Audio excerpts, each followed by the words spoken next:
Bismillahirrahmanirrahim. Alhamdulillahirabbil wassalatu wassalamu ala sayyidil mursalin wa ala alihi wa sahbihi ajma'in. Nahmadullah wa nasta'inuhu wa nastaghfiruh. Assalamualaikum warahmatullahi wabarakatuh. Kita berjumpa sekali lagi dalam rancangan 5 minit je.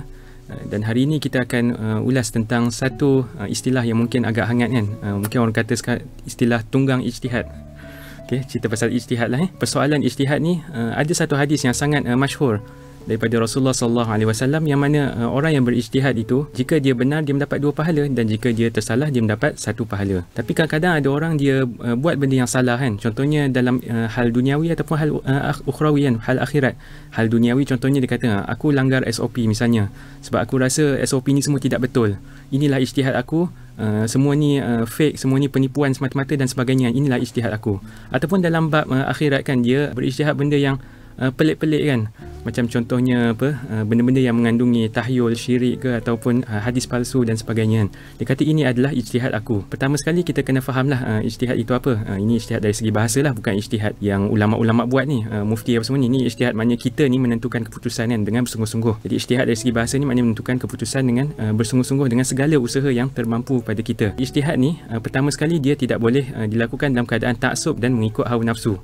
Sifat taksub dan mengikut hawa nafsu ni dikutuk Allah beratus-ratus kali, berpuluh-puluh kali lah paling kurang dalam Al-Quran, dan dalam hadis sangat banyak mengutuk sifat mengikut hawa nafsu dan taksub. Kemudian yang kedua, kita mestilah mendapat sebanyak mungkin maklumat tentang perkara itu dan menilai dengan adil. Okay, kalau kita langgar salah satu daripada 2 syarat tadi tu, maka kita tidak berijtihad lah. Kita telah tidak dapat 1 pahala tu, bahkan kita dapat dosa. Kita bercakap tentang sesuatu ni tanpa ilmu, mengikut hawa nafsu. Kita telah mengkhianati ilmu dan amanah ilmu Allah SWT kepada kita. Itu yang dinamakan tunggang ijtihad kan. Tapi kadang-kadang kita ambil contoh, misalnya ada orang tu dia kata aku nak langgar SOP kalau semua ini semua palsu dan sebagainya kan, COVID-19 ni kan. Jadi dia memudaratkan kepada orang lain. Okay, seandainya beliau buat tu memang dah ikut adab dah, memang beliau ikhlas, memang beliau dah kaji, memang beliau dah ikut semua adab-adab dan dengan penuh keikhlasan tadi, dengan mendapatkan semua keperluan, tidak taksub sebagainya, dan dia ni dia ni tidak berdosa sekalipun di sisi Allah misalnya. Tetapi agama Islam mengajar kita untuk menghalang kemudaratan walaupun kemudaratan itu tidak berdosa. Kata Al-Izz bin Abdul Salam, seorang ulama besar mazhab Syafi'i, beliau berkata yang agama Islam ni bukan sahaja menyuruh kita menghalang kemungkaran, tetapi dia juga menyuruh kita menghalang kemudaratan walaupun orang yang buat kemudaratan itu tidak berdosa. Macam contohnya orang tadi, dia berijtihad bahawa SOP ni mengarut dan sebagainya, patutnya kita langgar sahaja SOP dan sebagainya, lalu dia memudaratkan orang lain. Seandainya lah memang betul dia ikhlas dan sebagainya, betul dah tu, dan dia tidak berdosa di sisi Allah, memang sebab dia jahil ke apa, wallahu alam, tetapi kita wajib menghalang dia. Kata Al-Izz bin Abdul Salam, dia kata sebab contohnya jika ada orang yang gila, orang yang gila ingin membunuh orang misalnya, orang yang gila itu tidak berdosa sebab dia tidak mukallaf, tetapi kita wajib menghalang dia daripada membunuh orang tadi. Dan ada banyak lagi contoh-contoh yang lain.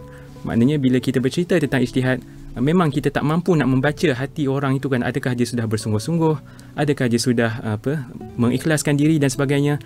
Tetapi jika dia menggunakan istilah ijtihad untuk membawa ajaran yang membahayakan akhirat ataupun idea yang membahayakan dunia, nyawa, harta orang lain dan sebagainya, maka kita wajib menghalang dia dengan cara yang sebaiknya supaya tidak melahirkan, asalkan cara kita menghalang itu tidak menghasilkan kemudaratan yang lebih besar. Jadi itulah cara kita hidup bermasyarakat. Kita perlu menilai kan, apakah perkara-perkara yang melahirkan mudarat kepada masyarakat, sama ada dunia ataupun akhirat, dan kita cegah dia, kita baiki dia, kita nasihat dia dengan cara yang paling baik supaya tidak melahirkan perkara-perkara yang merosakkan.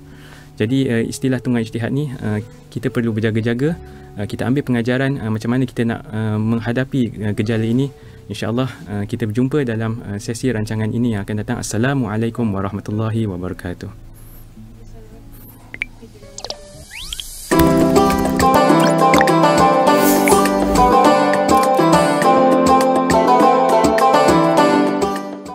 Bersama membina masyarakat.